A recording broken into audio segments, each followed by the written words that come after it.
Nababahala sa kaligtasan ni Mayor Vico dahil dito. Usap-usapan ngayon sa social media ang ginawang ito ng kapamilya actress at It's Showtime host na si Ann Curtis patungkol kay Mayor Vico. Sa panahong tila baligtad ang hustisya, kung sino pa ang naglalakas loob magsiwalat ng mali, siya pa ang napapahamak. Hindi na nakapagtataka kung bakit mas pinipili ng marami ang tumahimik. Imbes na gantimpala, madalas kapalit ng katotohanan ay sariling kaligtasan. Ngunit sa kabila ng panganib, mayroon pa ring iilan na handang magsalita. Handang sumuong sa peligro alang-alang sa bayan. Isa na rito ang alkalde ng Pasig City na si Mayor Vico Soto. Nakilala sa kanyang malinis na pamamahala at walang takot sa paninindigan laban sa katiwalian. Kamakailan, muling naging sentro ng atensyon ang isyu ng umano'y anomalya sa flood control projects ng Department of Public Works and Highways. Sa ilalim nito, lumutang ang pangalan ng mag-asawang kontraktor na sina Pacifico Curly Discaya at Cesara Sara Discaya, na sinasabing nakakuha ng bilyon-bilyong pondo mula sa gobyerno para sa mga proyektong hindi maayos kung hindi man ay ghost projects. Malaki nga ang naging papel ni Mayor Vico sa kaso, na hindi nag-atubiling ibuniyag ang kanyang nalalaman. Kahit pa malalaking pangalan at matataas na opisyal na ang kanyang nababangga.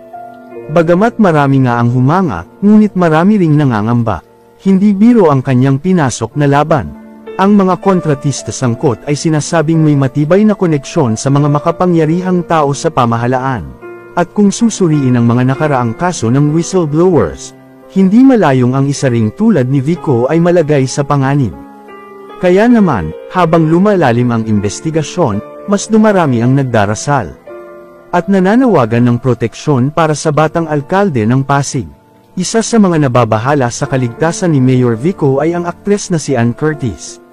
Sa kanyang social media, nirepost ni Ann ang isang post kung saan inihayag ng isang netizen na natatakot siya para sa kaligtasan ni Mayor Vico dahil malalaking tao na ang nababangga nito. Dahil sa pagsiwalat nito sa anomalya ng flood control project sa DPWH. Kung saan sangkot ang mga matataas na opisyal ng gobyerno at DPWH at bigating kontratista. Anya, ako'y natatakot para kay Mayor Vico. Malalaking tao na ang tatamaan nito. Matatanda ang kamakailan lamang sa kanyang Facebook post. Diretsahang inamin ni Mayor Vico na ramdam niya ang banta sa kanyang buhay. Anya, hindi naman daw niya gustong lumikha ng bagong kaaway. Pero hindi na niya maatim ang manahimik na lang at hayaan ang kawalang hiya ng mga diskaya. Ngunit umaasa si Mayor Vico sa proteksyon ng Panginoon at ng taong bayan. Anya, hindi naman sa gusto kong gumawa ng bagong kaaway, kayo na po ang bahala sa akin. Samantala, bumuhos nga ang panawagan ng dasal, dagdag na seguridad at walang humpay na suporta mula sa publiko.